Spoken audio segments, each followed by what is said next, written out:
Tonight, beneath a sky ablaze with light and sound, we embark on a journey through history and horizon. A tribute to vision, courage, and continuity, a name that dared to dream of flight, and the future it continues to inspire. Pierre-Georges Latécoère, a visionary pioneer who defied the limits of his era to chart the very first intercontinental air routes linking France to Africa and South America.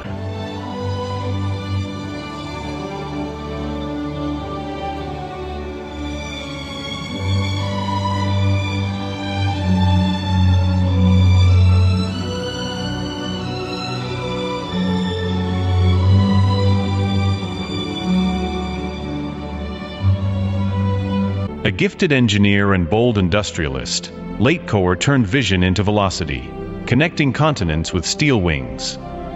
Born in the south of France, educated at École Centrale Paris, he returned home not just to inherit a business, but to ignite a revolution. From family workshops of wood and iron, he forged the foundation of one of France's most daring chapters, conquering the skies through airmail and passenger flight.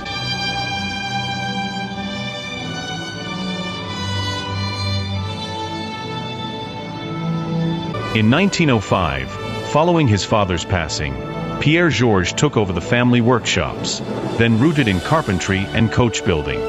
Merging artisanal craft with industrial ambition, he introduced metalworking to the line and transformed the company into a modern railway manufacturer. His wagons soon powered France's expanding railways and carried its commerce across borders, steel wheels turning toward a new century.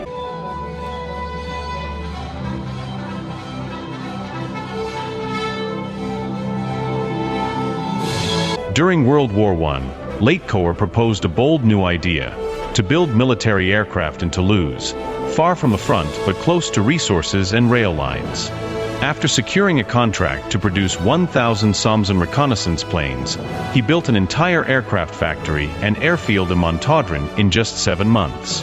At its peak, the site produced up to 6 aircraft per day, a remarkable pace for a country still in the early days of aviation. This facility became the birthplace of Toulouse's aerospace industry.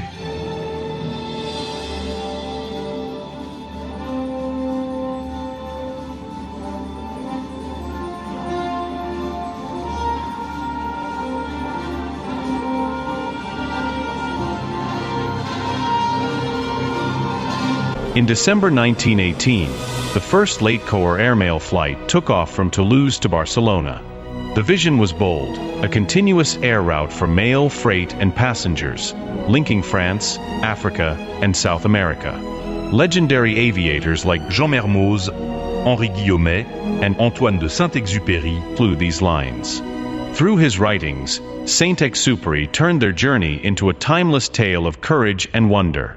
In 1927, Latécoère Airlines became Aéropostale. By 1933, its legacy helped form Air France.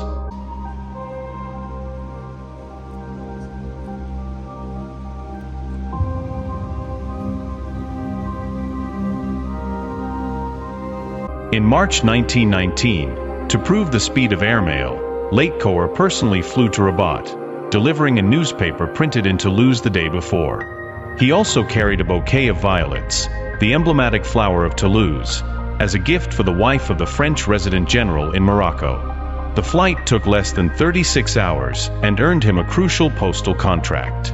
Just months later, the Toulouse-Casablanca line officially launched, attracting dignitaries like King Albert I of Belgium, ministers, and marshals. In 1929, Latécoère turned his gaze to the oceans, envisioning seaplanes that could leap across the Atlantic. On the lake at Biscarrosse, near Bordeaux, he built a vast hydrobase for assembling and testing these majestic flying boats. The site became a cradle of French maritime aviation, later serving as a key hub for Air France. From these waters rose some of the most ambitious aircraft of their time, among them the Latécoère 521, which completed transatlantic crossings to New York.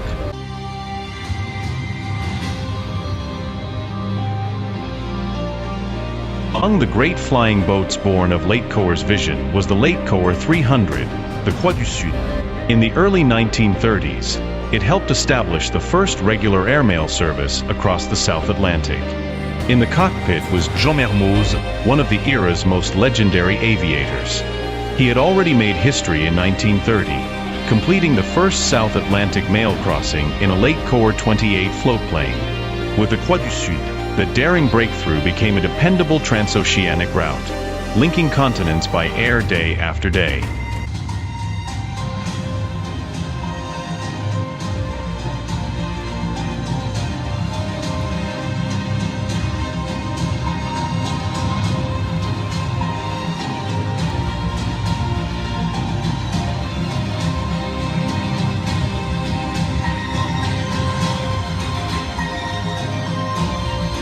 The Latécoère 631 was the largest seaplane in the world when it took to the skies, a true giant, and the pride of French aviation.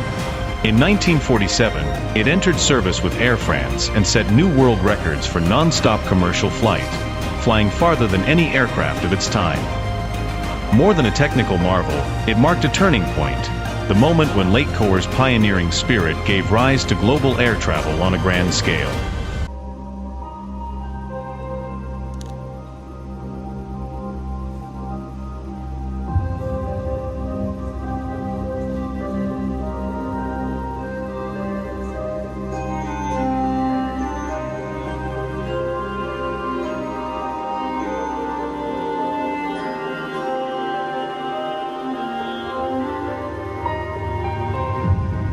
Latécoère's ultimate goal was as bold as it was human, to connect people across continents by air, from Toulouse to Santiago de Chile. His vision carved a path over deserts, oceans, and the Andes, linking Europe, Africa, and South America. What began as fragile mail routes became powerful bridges between cultures and people. Guided by Latécoère's spirit, pilots crossed vast, unforgiving landscapes, each flight a leap into the unknown, each landing a quiet triumph in the quest to bring the world closer together.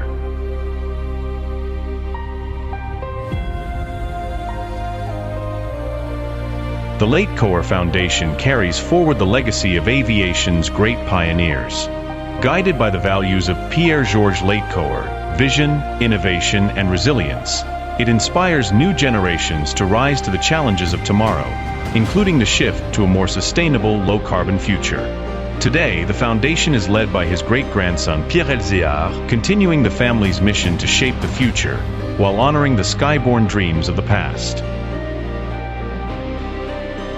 I've gone over all the calculations. They confirm what the experts say. The project is impossible. There's only one thing left to do. Make it happen.